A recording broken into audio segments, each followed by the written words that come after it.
Cancer सर्वांगीण मार्गदर्शन भाग 41 वैद्य दिलीप गाडगीळ पुणे। 2004 में उन्होंने ट्रीटमेंट बंद कर दी, फिर भी अच्छे थे। 2009 में उनको बिजनेस में कुछ लॉस हुआ और उन्होंने शराब पीना शुरू कर दिया, तो फिर से बिगड़ गए।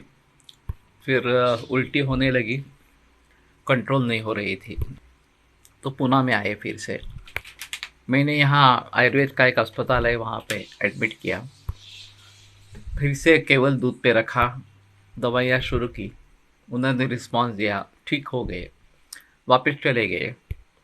वो सिलवासा में 1 बरस के बाद फिर से यही हादसा हुआ, फिर टेंशन हुआ, फिर शराब पी ली और फिर ये बिगड़ गया मामला। और अंतिमतः 2011 में उनकी मृत्यु हो गई। तो वैसे देखा जाए तो 1993 से 2011 इतनी 18 बरस की आयु उनको मिली, जिनको 2 महीने की आयु बताई गई थी। दूसरे एक आश्चर्य की बात है कि उनका पहला tumour, primary tumour pancreatic head में था और लिवर में मेटास्टेसिस था। वो वैसा ही रहा, 18 बरस में ट्यूमर में कुछ भी बदलाव नहीं आया। लेकिन एक आम आदमी की तरफ उन्होंने जीवन जिया, सिर्फ ये लास्ट 1 डेढ़ बरस में वो अच्छी तरीके से जी नहीं पाए। लेकिन तब तक जैसे नॉर्मल व्यक्ति होता है उसी प्रकार का था और 1.5 लीटर दूध पीते थे और बाकी खाना एडजस्ट किया था। तो जब ये किसी को बताई जाती है, खास करके डॉक्टरों को, तो उनकी पहली रिएक्शन होती है कैंसर का क्या हुआ। और जब मैं बताता हूँ कि नहीं, वो तो ट्यूमर वैसा ही था, उसमें कुछ परिवर्तन नहीं आया, तो बोलते हैं कि क्या उसका मतलब है फायदा है। कैंसर में कुछ फायदा नहीं हुआ है इस प्रकार से। तो मैं बताता हूँ, क्या आपको 15 दिन के बजाय 2 बरस की आयु मिली है ना, 18 बरस की आयु मिली है, उसका कोई संबंध नहीं है। हमारा मकसद क्या है? रोगी अच्छा हो जाए, अच्छे तरीके से जिए, ये हमारा मकसद है, या कैंसर को हमने मिटा दिया, यह हमारा मकसद है। और कैंसर को मिटा देने के साथ हम भी मिट गए तो भी हमें चाहिए, तो भी ठीक है, ऐसा हमारा कहना है। ये बड़ा अजीब लॉजिक है इस प्रकार से। तो कहने का तात्पर्य अर्थ ये है कि इसमें दोनों पौरुष और दैव, ये दोनों भी कारण हैं।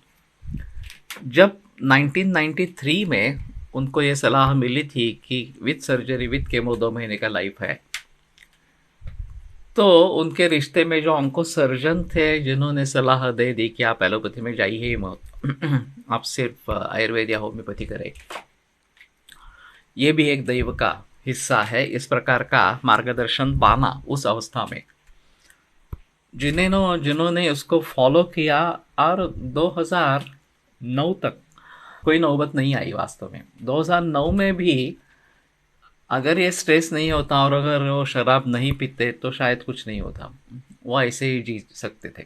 जबकि उन्होंने 2004 में ट्रीटमेंट बंद कर दी थी। ये एक गलती थी।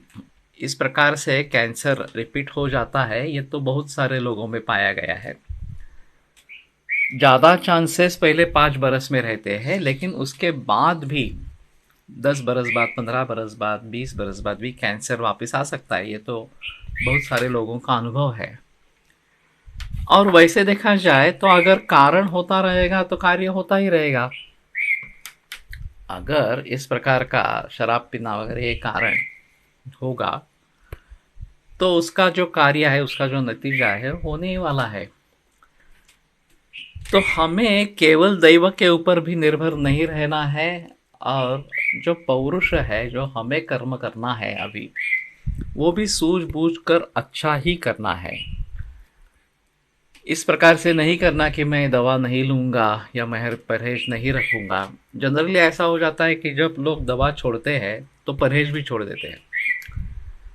उनकी एक कल्पना ऐसी रहती है कि जो भी काम होने वाला है वो औषधों से होने वाला है, परहेज का उसमें कोई रोल नहीं है। ये बिल्कुल गलत इस प्रकार की बात है। पथ्ये सति गदार्थस्य किमौषध निषेवणे, अगर पथ्य ले रहा है तो औषध लेने की जरूरत क्या? पथ्ये सति गदार्थस्य किम औषधं सेवने, और परहेज नहीं है तो औषध से मतलब क्या, औषध से फायदा क्या?